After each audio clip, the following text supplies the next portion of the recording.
Dobro jutro drugari, ili već to je dobar dan, kod nas je 12 sati, ne znam koliko je kod vas. U Srbiji sat ili dva manje, pošto se ovde vreme ne menja. Rusi su doneli odluku da je uvek isto vreme, pa kako bude.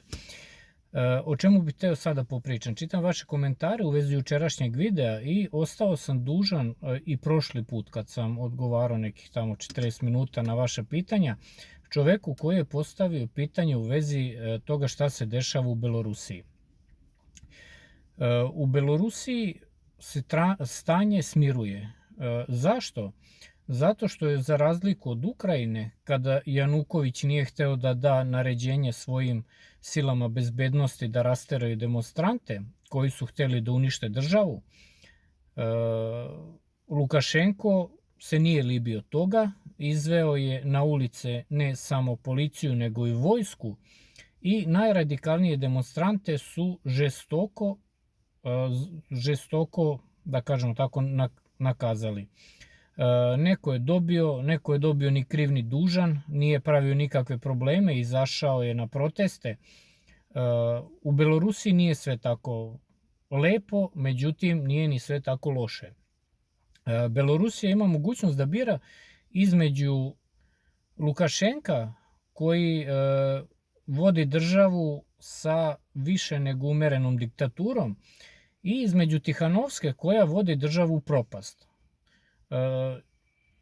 Ja ne znam kako bi vam sad to ovde pokazao, međutim potrudit ću se da skeniram dokumenta koja postoje, gde je napisan projekat šta treba da uradi nova vlast kada dođe u Belorusiji na čelo države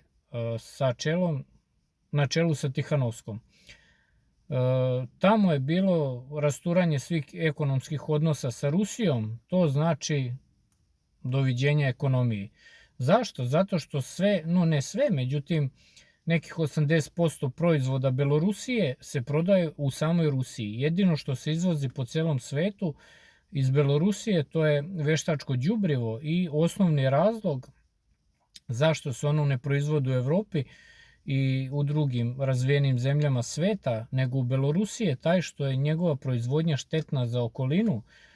Velike količine amonijaka se izdvajaju tokom procesa proizvodnje i to je jedini razlog zašto ga kupuju od Belorusije. Šta se dešava dalje? Znači, protesti tamo idu, međutim oni su veoma slabog karaktera.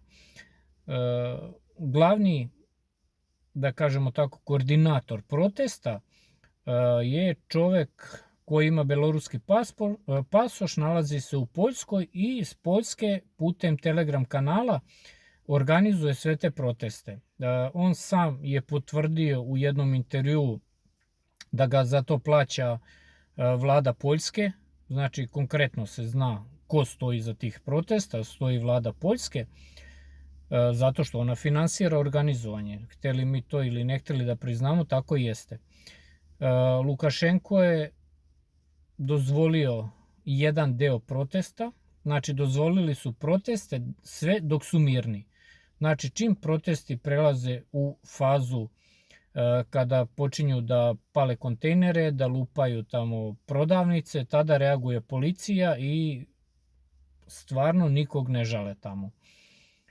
Često razgovaram ovde sa ljudima, evo sad ja sam tu došao nešto da kupim za moje kozice, za hranu i čekam čoveka da dođe, idem u redakciju.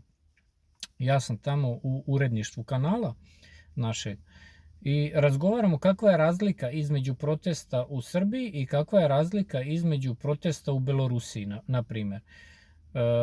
Kada sam ja pričao da proteste u Srbiji pravi vlast, isključivo da bi opravdala ono što treba da uradi, što će da uradi, to je priznavanje Kosova. Niko mi nije verovao kad sam im pričao da će da idu u Vašington i da potpišu u Vašingtonu priznanje Kosova.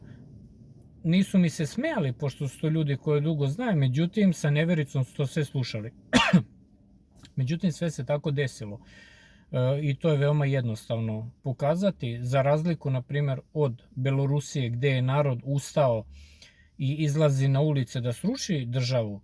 U Srbiji narod izlazi na ulice da bi zaštitio državu, da bi zaštitio Ustav Srbije, da bi zaštitio teritorijalnu celovitost Srbije.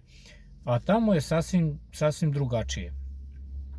Ja se nadam da ću u skorije vreme, stigao je čovjek, moram da idem, da ću u skorije vreme moći da napravim jedan malo veći video o dešavanjima u Belorusiji i da vam to objavim. Znači, za sada toliko, protesti su tamo svedeni otprilike na nulu, vidjet ćemo šta će dalje biti, ali čisto sumnjam da će se nešto ozbiljnije desiti. Sve najbolje.